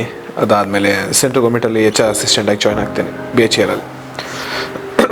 ಅಲ್ಲಿಂದ ಹೇಳಬೇಕು ಅಂದರೆ ನನ್ನ ಮೆಚುರಿಟಿ ಲೆವೆಲ್ ಒಂದು ಮಟ್ಟಕ್ಕೆ ಒಂದು 5 ಪಟ್ಟು ಜಾಸ್ತಿ ಆಗುತ್ತೆ. ಒಂದು ಮ್ಯಾನೇಜ್ಮೆಂಟ್ ಲೆವೆಲಲ್ಲಿ ಒಬ್ಬ ವ್ಯಕ್ತಿಗೆ ಒಂದು ಜವಾಬ್ದಾರಿಯಾಗಿ ಥಿಂಕ್ ಮಾಡೋ ಒಂದು ರೀತಿನ ಅಲ್ಲಿಂದ ನಾನು ಕಲಿತೇನೆ. ಅಲ್ಲಿ ಅರ್ಥ ಆಗೋದು ನನಗೊಂದೇ, ಲೈಫಲ್ಲಿ ದುಡ್ಡು ಮ್ಯಾಟ್ರ್ ಆಗಲಿಲ್ಲ ಅಂದರೆ ಪೊಸಿಷನ್ ಮ್ಯಾಟ್ರ್ ಆಗುತ್ತೆ. ಪೊಸಿಷನ್ ಬಂದು ದುಡ್ಡು ಅಂತ ಅಂದ್ಕೊಡುತ್ತೆ. ನಾನು ತುಂಬ ಚೆನ್ನಾಗಿ ತಿಳ್ಕೊಬಿಡ್ತೇನೆ. ಸೊ ಅಲ್ಲಿಂದ ನಾನು ಆ್ಯಕ್ಚುಲಿ ಹೊಡೆದಾಡಿದ್ದಲ್ಲ ಲೈಫಲ್ಲಿ ಪೊಸಿಷನ್ಗೋಸ್ಕರನೇ. ಈ ಗ್ಯಾಪ್ಗಳಲ್ಲಿ ಸುತ್ತಮುತ್ತ ಆಗಿದೆ ಅಂತ, ಬಿಕಾಸ್ ನಾವು ಕಡು ಬಡವರು ಅಂತಲೇ ಹೇಳ್ಬೋದು. ಯಾಕೆಂದರೆ ಒಂದು ಪಾತ್ರೆಯಲ್ಲಿ ಒಂದು ಸಲ ಹುಡುಕ್ಬೇಕಿತ್ತು ಅಂದ್ಕೊಳ್ಳಿ, ಬಟ್ ಚೆನ್ನಾಗಿ ಸಾಕಿದ್ದಾರೆ, ತಿರ್ಗಾ ಹೇಳ್ತಾ ಇದ್ದೀನಿ. ಬಟ್ ಸ್ಟಿಲ್ ನೋಡಿದ್ದೀನಿ ಆ ಕಷ್ಟನೇ. ಆಗಿದ್ದಾಗ ಸೊ ಅಲ್ಲಿ ನಮ್ಗೆ ಕೊಡ್ತಿದ್ದು ಒಂದು ಸ್ಟೈಫಂಡ್ ಥರ, ಇಟ್ಸ್ ಐ ಥಿಂಕ್ 3500 ಸಮಥಿಂಗ್ ಕೊಡ್ತಾ ಇದ್ದಿತ್ತು. ಬಟ್ ಇವತ್ತು ಹೇಳ್ತೀನಿ, ಆ ಸೆಂಟ್ರಲ್ ಗೌರ್ಮೆಂಟ್ ಏನು ವರ್ಕ್ ಮಾಡಿದ್ದೀನಿ ಅವತ್ತೇ ಅಂತ ಸ್ವಲ್ಪ ದಪ್ಪ ಆಗಿದ್ದು ಕೂಡ ಅದು 3500 ಏನು ಮಾಡಬೇಕು ಅಂತ ಯೋಚನೆ ಮಾಡ್ತಿದ್ದಂಥ ದಿನ ಕೂಡ ಅದು. ಬಿಕಾಸ್ 4 ಹೊತ್ತು ಊಟ ಕೊಡ್ತಿದ್ರು ಅಲ್ಲೆಲ್ಲ ಮುಗಿಸ್ಕೊಂಡು ಜಿಮ್ ಮಾಡಿಕೊಂಡು ಬರ್ತಿದ್ದೆ. ಬಟ್ ದಿನ ಕಳೀತಾ ಮನೇಲಿ ಕಷ್ಟ ಜಾಸ್ತಿ ಆಯಿತು. ಟ್ರೈನಿಂಗ್ ಮುಗಿಸಿ ಐ ಥಿಂಕ್ ಅಲ್ಲೇ ಇದ್ದರೆ ಸ್ವಲ್ಪ ಕಂಟಿನ್ಯೂ ಕೂಡ ಆಗೋದು, ಒಂದು ಒಳ್ಳೆ ಪ್ಲೇಸ್ಮೆಂಟ್ ಕೂಡ ಸಿಗೋದೇನು. ಬಟ್ ನಾನು ಬಿಟ್ಬಿಡ್ತೇನೆ, ಅಲ್ಲಿ ಕೆಲಸ ಬಿಟ್ಬಿಟ್ಟು ಕೆಲಸ ಹುಡ್ಕೋಕ್ಕೆ ಸ್ಟಾರ್ಟ್ ಮಾಡ್ತೀನಿ. ಆ್ಯಕ್ಚುಲಿ ಕೆಲಸ ಬಿಟ್ಬಿಟ್ಟು ಕೆಲಸ ಹುಡ್ಕೋಕ್ಕೆ ಸ್ಟಾರ್ಟ್ ಮಾಡ್ತೀನಿ. 6 months ಕೆಲಸ ಸಿಗಲ್ಲ. ಐ ಥಾಟ್ ಸೆಟ್ಲ್ ಆದೇನೋ ಮಾಡಿಬಿಡ್ತೀನಿ ಅಂತ ಐ ಥಾಟ್. ಅದಾದಮೇಲೆ ಐ ವೆಂಟ್ ಫಾರ್ ಗ್ರೈಂಡಿಂಗ್ ಕೆಲಸ ಮಾಡೋಕ್ಕೆ ಹೋಗ್ತೇನೆ. ಗ್ರೈಂಡಿಂಗ್ ಮಿಷಿನ್ ಇಟ್ಕೊಂಡು ಗ್ರೈಂಡಿಂಗ್ ಮಾಡ್ತಾರಲ್ಲ ಆ ಕೆಲಸಕ್ಕೆ ಸ್ಟಾರ್ಟ್ ಮಾಡ್ತೀನಿ. 5000 ಸಮಥಿಂಗ್ ಸ್ಯಾಲ್ರಿ ಕೊಟ್ಟರು. ನನಗೆ ಒಂದೇ ಒಂದು ಇದ್ದಿದ್ದೇನೆಂದರೆ ಕೂತ್ಕೊಂಬಾರ್ದು ಅಷ್ಟೇ. ಏನಾರ ಮಾಡು ಕೂತ್ಕೊಂಬಾರ್ದು. ಆಗಲಿಲ್ಲ. ಅದ್ರ ಜೊತೆಗೆ ಬಿಕಾಮ್ ಜಾಯ್ನ್ ಆದೆ ಕೆಂಪೇಗೌಡ ಇನ್ಸ್ಟಿಟ್ಯೂಟ್ ಆಫ್ ಮ್ಯಾನೇಜ್ಮೆಂಟ್ ಸ್ಟಡೀಸಲ್ಲಿ ಜಾಯ್ನ್ ಆದೆ ಕಿಮ್ಸಲ್ಲಿ. ಬಿಕಾಮ್ ಜಾಯ್ನ್ ಆದೆ. ಆ್ಯಕ್ಚುಲಿ ಆ ಸ್ಟೂಡೆಂಟ್ ಇದ್ದರೂ ಕೂಡ ನಾನು ಬಿಕಾಮ್ ಜಾಯ್ನ್ ಆದೆ. ಯಾವುದು ಬ್ಯಾಕ್ಲಾಗ್ ಇಲ್ಲದೆ ಕೂಡ ಸೆಕೆಂಡ್ ಇಯರ್ ಗಂಟ ಪಾಸ್ ಆದೆ. ಅವ್ರು ಬೇಡ ಅನ್ನೋಂಥವ್ರು, ಬಟ್ ಸ್ಟಡಿ ಮಾಡಿ ಆಟ ಇತ್ತು ನನ್ನಲ್ಲಿ, ಜೀವನ ಗೊತ್ತಾಗಿತ್ತು ನನಗೆ. ಬಟ್ ಸೆಕೆಂಡ್ ಇಯರ್ ಬರ್ತೀನಿ. ಅಲ್ಲಿ ಬರೋಷ್ಟರಲ್ಲಿ ಗ್ರೈಂಡಿಂಗ್ ಕೆಲಸ ಬಿಟ್ಟೆ. ಕಾಲೇಜಿಗೆ ಹೋಗ್ತಿರೋಲ್ಲ. ದಿಸ್ ಈಸ್ ಆ್ಯಕ್ಚುಲಿ ಒಂದು ಮಾರ್ಕ್ ಇದೆ ನನಗೆ, ಯಾವಾಗ ನನಗೆ ನೆನೆಸುತ್ತೆ ನನ್ನ ಕಷ್ಟ ದಿನಗಳು. ಆ್ಯಂಡ್ ನಾನು ಇಲ್ಲಿಗೆ ಬರೋ ಕಾರಣಗಳು ಇದೆ. ಅದ್ರ ಜೊತೆಗೆ ಆಡಿಷನ್ಸ್ ಅದು ಇದೆಲ್ಲ ಸಣ್ಣ ಪುಟ್ಟ ಅಟೆಂಡ್ ಮಾಡಿಕೊಂಡು ಸುಮ್ಮನೆ ಏನೋ ಮಾಡ್ಕೊಂಡು ಇದ್ದೆ. ಸುಮ್ಮನೆ ಬಿಟ್ಕೊಂಡು ಹಾಗೆ ಸುಮ್ಮನೆ ಇದ್ದೆ ಅಷ್ಟೇ. ಏನು ಅಂತ ಸೀರಿಯಸ್ ಅಂತ ಇರಲಿಲ್ಲ. ನನಗಿದ್ದು ಒಂದು ಡೆವಲಪ್ಮೆಂಟ್ ಕಂಪ್ನಿಲಿ ಕೆಲಸ ಮಾಡಿ ಒಂದೊಳ್ಳೆ ಪೊಸಿಷನ್ಗೆ ಹೋಗಬೇಕು. ಸೊ ಅದು ಇಲ್ಲೇ ನಂಗೆ ಬ್ಯಾಂಗ್ಳೂರಲ್ಲಿ. ಸೊ ಹಾಗೆ ನಾನು ಮೂವಿ ಇಂಡಸ್ಟ್ರಿಗೆ ಎಂಟ್ರ್ ಆಗಬೇಕು ಅನ್ನೋ ತುಂಬ ದೊಡ್ಡ ಕನಸಿತ್ತು. ಸೊ ಅದಾದಮೇಲೆ ಪಂಪೇಟ್ ಹಾಕೋಕ್ಕೆ ಸ್ಟಾರ್ಟ್ ಮಾಡಿದೆ. ಪಂಪೇಟ್ ಹಾಕ್ತಿದ್ವಿ, ನೋ ಪಾರ್ಕಿಂಗ್ ಬೋರ್ಡ್ ಕಟ್ತಾಯಿದ್ವಿ. ಸೊ ಅದಾದಮೇಲೆ ಒಂದು ಕ್ಯಾಶಿಯರಾಗಿ ಒಂದು ಕೆಲಸ ಮಾಡ್ತೇನೆ. ಎಲ್ಲೋ 6 ಮಂತ್ 3 ಮಂತ್ಸ್ ಅಷ್ಟೇ ಇದ್ದಿದ್ದು. ತುಂಬ ಹೊತ್ತಿರ್ತಿರ್ಲಿಲ್ಲ. ಬಿಕಾಸ್ ನನಗೆ ಅರ್ಥ ಕಲಿಯೋದಿಲ್ಲ ಅಂದರೆ ನಾನು ಬಿಟ್ಬಿಡ್ತಿದ್ದೆ. ತುಂಬ ಬೋರ್ ಆಗೋದು. ಬಿಕಾಸ್ ಹೇಗೆ ಅಂದರೆ ನಾನು 2 ದಿನ ಕೆಲಸ ಬೇಕಾದ್ರೆ ಒಂದೇ ದಿನದಲ್ಲಿ ಮುಗಿಸ್ಬಿಡ್ತಿದ್ದೆ. ಅಷ್ಟು ಸ್ಪೀಡಾಗಿ ವರ್ಕ್ ಮಾಡ್ತಿದ್ದೆ. ಆಮೇಲೆ ಸ್ಪೀಡ್ ನಾನು. ಸೊ ಅದಾದಮೇಲೆ ಕ್ಯಾಶಿಯರಾಗಿ ಜಾಯ್ನ್ ಆದೆ. ಅಲ್ಲೂ ಕೂಡ ಮೋಸ ಆಯಿತು. ಸ್ಯಾಲ್ರಿ ಕೊಡದೆ ಮಾಡಿಸ್ಬಿಟ್ರು ಹಂಗೆ. ಓಕೆ, ಅದು ಬಿಟ್ಟೆ ತಿರ್ಗಾ ಕೆಲಸ ಹುಡುಗ ಸ್ಟಾರ್ಟ್ ಮಾಡಿದೆ. ಮನೇಲಿ ತುಂಬ ಕಷ್ಟ ಆಗ್ತಿತ್ತು. ಗಂಟ್ಸಾದ್ಮೇಲೆ ದುಡಿಬೇಕು ಅನ್ನೋ ಥರ. ಬಿಕಾಸ್ ಬೆಳೆದ್ಬಿಟ್ನಲ್ಲ, ತುಂಬ ಅರ್ಥ ಆಗಕ್ಕೆ ಸ್ಟಾರ್ಟ್ ಆಯಿತು, ನೋವಾಗಕ್ಕೆ ಸ್ಟಾರ್ಟ್ ಆಯಿತು. ಸೊ ಅಲ್ಲಿಂದ ಸ್ವಲ್ಪ ಫ್ಯಾಷನ್ ಇಂಡಸ್ಟ್ರಿಗೆ ಹೋಗ್ತಾ ಇತ್ತು. ಒಂದಿನ ಏನಾಗುತ್ತೆ, ನೀನು ತಿನ್ನೋದು ನಿನಗೆ ಆಗುತ್ತೆ, ಏನು ದುಡಿಚ ನೀನು ಅಂತ ಈ ಥರ ಮಾತು. ಇನ್ನೊಂದು ಸಲ ಬಿಟ್ಟಿಗಳು ತಿಂತೀಯ ಅನ್ನೋ ಥರನೂ ಬಂದ್ಬಿಡ್ತಿತ್ತು ಮಾತು. ಒಂದು ಸಲ ಅಮ್ಮ ಜೊತೆ ಜಗಳ ಆಡಿ 30 ಡೇಸ್ ನೀಯಲ್ಲಿ ನಾನು ಊಟನೇ ಮಾಡಲ್ಲ. ಹಾಗೆ ಬಿಸ್ಕೆಟ್ ಪಾಕೆಟ್ ಸಣ್ಣ ಪುಟ್ಟ ಏನೋ ತಿನ್ಕೊಂಡು ಹೇಗೋ ಮಾಡಿಬಿಟ್ಟೆ. 30 ಮಂತ್ಸ್ ಆಲ್ಮೋಸ್ಟ್ ಹಿಂಗಾಗ್ಬಿಟ್ಟೆ, ಸಣ್ಣ ಆಗಿಬಿಟ್ಟೆ. ಸೊ ಆವಾಗ ನಮ್ಮಮ್ಮನೇ ಬಂದು ತಪ್ಪಾಯ್ತು ಬಾ ಊಟ ಮಾಡು ಅಂತ ಹೇಳಿ ಅಲ್ಲಿಗೆ ನಾನು ಬಿಡಲಿಲ್ಲ. ಅಷ್ಟು ಕೆಲಸ ಸಿಕ್ತು ನನಗೆ. ಆಸ್ ಅ ಗ್ರೂಪ್ ಲೀಡರಾಗಿ ಜಾಯ್ನ್ ಆದೆ. ಅದಾದಮೇಲೆ ಅಲ್ಲೂ ಕೂಡ ಒಂದು 1 ಇಯರ್ ಮಾಡಿದೆ. ತಿರ್ಗಾ ಬಿಟ್ಟೆ. ಅಷ್ಟು ಫ್ಯಾಷನ್ ಇಂಡಸ್ಟ್ರಿಯಲ್ಲಿ ಜರ್ನಿ ಸ್ಟಾರ್ಟ್ ಆಯಿತು. ತುಂಬ ಚೆನ್ನಾಗಿ ಸ್ಟಾರ್ಟ್ ಆಯಿತು. ಎಲ್ಲ ಸ್ಟಾರ್ಟ್ ಆಯಿತು. ಬಟ್ ಯಾರಿಗೂ ಹೇಳ್ತಾ ಇರಲಿಲ್ಲ. ಸುಮ್ಮನೆ ಹೋಗ್ತಾಯಿದ್ದೆ, ಸುಮ್ಮನೆ ಬರ್ತಾಯಿದ್ದೆ, ಮಾಡ್ತಾಯಿದ್ದೆ, ದುಡ್ಡುಗಳನ್ನ ಕಳ್ಕೊತಾ ಇದ್ದೆ. ಸೊ ಅದಾದಮೇಲೆ ಲೈಫ್ ಒಂದು ಟರ್ನಿಂಗ್ ಪಾಯಿಂಟ್ ಅಂತ ಬಂದಾಗ ಮ್ಯಾನೇಜರ್ ವರ್ಕ್ ಮಾಡಿದ್ದೀನಿ. ದೆನ್ ಒಂದು ಪ್ರೈವೇಟ್ ಕಂಪ್ನಿಲಿ 3 ಡಿಪಾರ್ಟ್ಮೆಂಟ್ ಹೆಡ್ ಆಗಿದ್ದೆ ನಾನು ಕೂಡ. ಸೊ ಒಂದು ಕಾರಣಗಳಿಂದಾಗಿ ಆ ಕಂಪ್ನಿ ಶಿಫ್ಟ್ ಆಗಬೇಕಾಗತ್ತೆ. ಸಿಟಿಯಿಂದ ಆಚೆ ಹೋಗಬೇಕಾಗತ್ತೆ. ತುಂಬ ಹಾರ್ಡ್ ವರ್ಕ್ ಹಾಕಿ ಆ ಕಂಪ್ನಿಲಿ ಒಂದು ಒಳ್ಳೆ ಪೊಸಿಷನ್ಗೆ ಬರ್ತೀನಿ. ತುಂಬ ಖುಷಿ ಕೊಟ್ಟಂಥ ದಿನಗಳು, ತುಂಬ ಹೆಸರು ಕೊಟ್ಟಂಥ ದಿನಗಳು. ಅದು ಲೈಫ್ ಸೆಟ್ಲ್ ಆಯಿತು ಅಂತ ಅಂದ್ಕೊಂಡೆ. ಕಂಪ್ನಿ ಶಿಫ್ಟ್ ಆಗುತ್ತೆ ಔಟ್ ಆಫ್ ದ ಸಿಟಿ. ನಾನು ಬೆಳೆದ್ರೆ ಅವ್ರನ್ನ ಹೆಂಗೆ ಬಿಟ್ಟೋಗ್ಲಿ. ಅದಾದಮೇಲೆ ಫ್ಯಾಷನ್ ಇಂಡಸ್ಟ್ರಿ. ಫಿಟ್ನೆಸ್ ಚೆನ್ನಾಗಿ ಇದ್ದಿದ್ದು ಕಾರಣದಿಂದಾಗಿ ಯಾವಾಗಲೂ ಫಿಟ್ನೆಸ್ ಸ್ವಲ್ಪ ಇದ್ದೆ. ಪ್ರೊಫೆಷನಲ್ ಬಾಡಿ ಬಿಲ್ಡರಲ್ಲ, ಬಟ್ ಫಿಟ್ನೆಸ್ ಒಂದು ಇದರಲ್ಲಿದ್ದೆ. ಸೊ ನನ್ನ ಮಚ್ಚ ರಮೇಶ್ ಅಂದ್ಬಿಟ್ಟು ಅವನು ಜಿಮ್ಮಲ್ಲಿ ಟ್ರೈನರ್ ರಿಕ್ವೈರ್ಮೆಂಟ್ ಇರುತ್ತೆ. ಸೊ ಜಾಯ್ನ್ ಆಗ್ತೇನೆ. ಸೊ ಅಲ್ಲೂ ಕೂಡ ದೌಲತ್ಗಳಿತ್ತು, ಬಾಡಿ ಇತ್ತು. ನನ್ನ ಮಚ್ಚ ಪ್ರೊಫೆಷನಲ್ ಟ್ರೈನರ್ ಆದರೂ ಕೂಡ ನನ್ನ ಮುಂದೆ ನಾರ್ಮಲ್ ಆಗಿದ್ದ ಅವನು ರಮೇಶ್ ಅಂತ. ಸೊ ಅವನೇನಾದರೂ ಹೇಳಕ್ಕೆ ಬಂದರೆ ನಂಗೆ ಗೊತ್ತು ಕಣೋ ಹಾಗೆ ಹೀಗೆ ದೌಲತ್ತಿತ್ತು. ಬಟ್ ಒಂದು 6 ಮಂತ್ ಆದ್ರೂ ₹1 ಮಾಡಲಿಲ್ಲ. ಸ್ಯಾಲ್ರಿ ಮಾತ್ರ ಬರ್ತಿತ್ತು. ಅದು ಕೂಡ 12,000 ಸಮಥಿಂಗ್, 7,000 or 8,000 rupees. ಆಮೇಲೆ 12,000 ಆಯಿತು ಅಲ್ಲಿ ಜಾಯ್ನ್ ಆದಾಗ. ಆವಾಗ ಅನಿಸಿದ್ದು ಒಬ್ಬ ಗುರುಗೆ ಶರಣಾಗಬೇಕಂತ. ಏನಾದರೂ ಕಲಿಬೇಕು ಅಂದರೆ ಅವನ ಹತ್ರ ಶರಣಾಗ್ಬಿಟ್ಟೆ. ಶರಣ ಆದಮೇಲೆ I am the best trainer in the floor. ಅಷ್ಟು ನಾಲೆಜ್ನ ಅವ್ನು ನಂಗೆ ಕಲಿಸ್ತಾ, ನಾನು ಕಲ್ತ್ಕೊಂಡೆ ಕೂಡ. ಹಾರ್ಡ್ ವರ್ಕ್ ಹಾಕಿ ಪ್ರತಿಯೊಂದು ರೀತಿಯಲ್ಲೂ I am a personal trainer. Highest client ನನಗೆ ಇದ್ದರು. ಬಿಕಾಸ್ ತುಂಬ ಚೆನ್ನಾಗಿ ಹೇಳ್ಕೊಡ್ತೀನಿ. ನಾನು ಎಕ್ಸ್ಪ್ಲೈನ್ ಮಾಡೋದು ಕೂಡ ತುಂಬ ಚೆನ್ನಾಗಿ ಹೇಳ್ತೀನಿ. ಯಾವುದೇ ಕ್ಲೈಂಟಿಗೆ ನಾನು ಜಸ್ಟ್ ಟ್ರೈನ್ ಮಾಡ್ತಾ ಇರಲಿಲ್ಲ, ತುಂಬ ನಾಲೆಜ್ ಕೊಡ್ತಾಯಿದ್ದೆ. ಸೊ ನಾನು ಇಲ್ಲಾಂದರೂ ಕೂಡ ಟ್ರೈನ್ ಆಗಬೇಕಿತ್ತು. ಅಲ್ಲಿಂದ ಸ್ವಲ್ಪ ಬೂಮ್ ಆಯಿತು ಲೈಫು. ಒಂದು 50,000 60,000 ಈ ಥರ ಎಲ್ಲ ಅರ್ನ್ ಮಾಡೋಕ್ಕೆ ಸ್ಟಾರ್ಟ್ ಮಾಡಿದ್ದೆ ನಾನು. ಎಷ್ಟೋ ಜನ ಹೇಳ್ತಾರೆ ಫಿಟ್ನೆಸ್ ಇನ್ನಷ್ಟು ದುಡ್ಡಿಲ್ಲ ಅಂತ. ದುಡ್ಡಿದ್ದು ಆ್ಯಕ್ಚುಲಿ ಕೆಲಸ ಮಾಡಲ್ಲ ಅಷ್ಟೇ, ಯಾರೋ ಹಾರ್ಡ್ ವರ್ಕ್ ಮಾಡಲ್ಲ. ಜಸ್ಟ್ ಕ್ಲೈಂಟಾಗಿ ನೋಡ್ತಾರೆ, ದುಡ್ಡು ಮನಿ ನೋಡ್ತಾರೆ. ಬಟ್ ಆ ಕ್ಲೈಂಟಿಗೆ ಪ್ರಾಬ್ಲಮ್ಸ್ ಆಗಲಿ ಅವ್ರ ಕನಸುಗಳಾಗಲಿ ನೋಡ್ತಾರೆ. ಅದನ್ನು ನಾನು ನೋಡ್ತಾ ಇದ್ದೆ, ಅದನ್ನು ಎಂಜಾಯ್ ಮಾಡ್ತಾಯಿದ್ದೆ. ಈ ಬ್ಯಾಕ್ ಎಂಡಲ್ಲಿ ಆಲ್ರೆಡಿ ಫ್ಯಾಷನ್ ಇಂಡಸ್ಟ್ರಿ ಸ್ಟ್ರಾಂಗ್ ಆಗಿಬಿಟ್ಟಿದ್ದೆ, ನಾನು ಕಂಪ್ಲೀಟಾಗಿ ಸ್ಟ್ರಾಂಗ್ ಆಗಿದೆ, ಹೆಸರು ಮಾಡಿದ್ದೆ. ಸೊ ಅಲ್ಲಿಂದ ಜೀವನ ಸ್ಟಾರ್ಟ್ ಆಯಿತು. ಸೊ ಆದರೂ ಈ ಗ್ಯಾಪಲ್ಲೇ ನನ್ನ ಮದುವೆ ಕೂಡ ಆಗಿದೆ. ಸೊ ನನ್ನ ವೈಫ್ ವಿಚಾರ ಬಂದಾಗ she is very supportive and very silent girl and very traditional girl. So ಇದೆಲ್ಲ ಬಂದಾಗ ಫ್ಯಾಷನ್ ಇಂಡಸ್ಟ್ರಿ ತುಂಬ ಹಲವಾರು ಪ್ರಾಬ್ಲಮ್ಗಳನ್ನ ಫೇಸ್ ಮಾಡಿದೆ. ಟೈಟಲ್ ಹೋಲ್ಡರ್ ಕೂಡ ಆದೆ. ಈ ಗ್ಯಾಪಲ್ಲಿ ಬೆಳಿಬೇಕು ಅಂತ ಕೆಲವೊಬ್ಬರು ಹತ್ರ ಹೋಗ್ತಾ ಇದೆ. ಕ್ಲಾಶ್ ಕೂಡ ಆಯಿತು. ಕಲಿಬೇಕು ಅನ್ನೋ ಆಸಕ್ತಿ ತುಂಬ ಜಾಸ್ತಿ ನನಗೆ. ಕ್ಲಾರಿಟಿ ಇಲ್ಲದೆ ಏನೂ ಮಾಡ್ತಾ ಇರಲಿಲ್ಲ ನಾನು. ಸೊ ಆ ದಿನಗಳಲ್ಲಿ ಚಾಲೆಂಜ್ ಆಯಿತು ಒಂದು, ಹೇಗೆ ಇಂಡಸ್ಟ್ರಿಯಿಂದ ಅವಾಗ ಬೆಳೆದು ಬಿಡ್ಚ ನೋಡ್ಬಿಡ್ತೀವಿ, ಹಾಗೆ ಹೇಗೆ ಅಂತ ಸ್ಟಾರ್ಟ್ ಆಯಿತು. ಬಟ್ ಜೀವನನ ಈ ಹಂತದಲ್ಲಿ ನೋಡ್ಕೊತ ಬರ್ತಾ ನನಗೆ ಹೆಂಗಾಗೋಯ್ತು ಅಂದರೆ, ಏಜ್ ಇದೆ ನೋಡೇ ಬಿಡ ನಾನು ಒಂದು ಆಟ ನೋಡ್ಕೊತಾನೆ ಬಂದೆ. ಫೈನಲಾಗೆ ಬಿಡಲಿಲ್ಲ ನಾನು. ಸೊ ಫ್ಯಾಷನ್ ಕೊರಿಯೋಗ್ರಾಫರ್ ಆದೆ, ಗುರುಮರ ಆದೆ, ಟ್ರೈನ್ ಮಾಡೋಕ್ಕೆ ಸ್ಟಾರ್ಟ್ ಮಾಡಿದೆ, ನಾಲೆಜ್ನ ಬಿಲ್ಡ್ ಮಾಡಿಕೊಂಡೆ. Mister Karnataka, mister India title holder ಕೂಡ ಆಗಿದ್ದೆ ನಾನು ಬಿಫೋರ್. ಅದಾದಮೇಲೆ ಗುರುಮರಾಗಿ ಕೊರಿಯೋಗ್ರಾಫರಾಗಿ ನನ್ನ ಜರ್ನಿ ಸ್ಟಾರ್ಟ್ ಆಯಿತು. ಸೊ ಎಲ್ಲರೂ ಸರ್ ಯಾಕೆ ನೀವು ನಿಮ್ಮದೇ ಕಂಪ್ನಿ ಸ್ಟಾರ್ಟ್ ಮಾಡಬಾರ್ದು, ಯಾಕೆ ನೀವು ಹೇಳ್ಕೊಡ್ಬಾರ್ದು ಅನ್ನೋದೆಲ್ಲ ಸ್ಟಾರ್ಟ್ ಆಯಿತು. ಸೊ ಅಲ್ಲಿ ಒಂದು ಚಾಲೆಂಜ್ ನಡೆಯುತ್ತೆ. ಅವತ್ತೊಂದಿನ ಒಂದು ಕ್ಲಾಶ್ ಆಗುತ್ತೆ, ಆಗ್ತೀನಿ ನಾನು ಹೊಡೆದೇ ಬಿಡ್ತೀನಿ ಅವ್ರಿಗೆ, ಕಾಲು ಹಿಡಿಯೋ ಪ್ರಸಂಗನೂ ಬರುತ್ತೆ. ಬಿಕಾಸ್ ನಾನು ಗುರುವಾಗಿ ತೊಗೊಬೇಕು ಅಂತ ಇದ್ದೆ, ಬಟ್ ಅವ್ರು ನಾಲೆಜ್ ನಂಗೆ ಕೊಡಲಿಲ್ಲ ಆ್ಯಕ್ಚುಲಿ. ಮಿಸ್ಅಂಡರ್ಸ್ಟ್ಯಾಂಡಿಂಗ್ ಮಾಡಿಕೊಂಡು ನನ್ನ ಮೇಲೆ ಬೇರೆ ಬೇರೆ ಆಪಾದನೆಗಳನ್ನ ಹಾಕಕ್ಕೆ ಬಂದರು. ಸೊ ನಾನು ಹೇಳಿದೆ ಎಲ್ಲಕ್ಕೇನೋ ಗುರು ಆಗಿ ನಿಲ್ಲೋಕ್ಕೆ ಯೋಗ್ಯತೆ ಇಲ್ಲ ಅಂದರೆ ಹೇಳ್ಕೊಡೋಕ್ಕೆ ಯೋಗ್ಯತೆ ಇಲ್ಲ ಅಂದರೆ ಗುರುಸ್ಥಾನಕ್ಕೆ ನಿಂತ್ಕೋಬೇಡಿ ಅಂತ ಹೇಳಿ ಅಲ್ಲಿ ಯಾವತ್ತೂ ಡಿಸೈಡ್ ಮಾಡ್ತೇನೆ.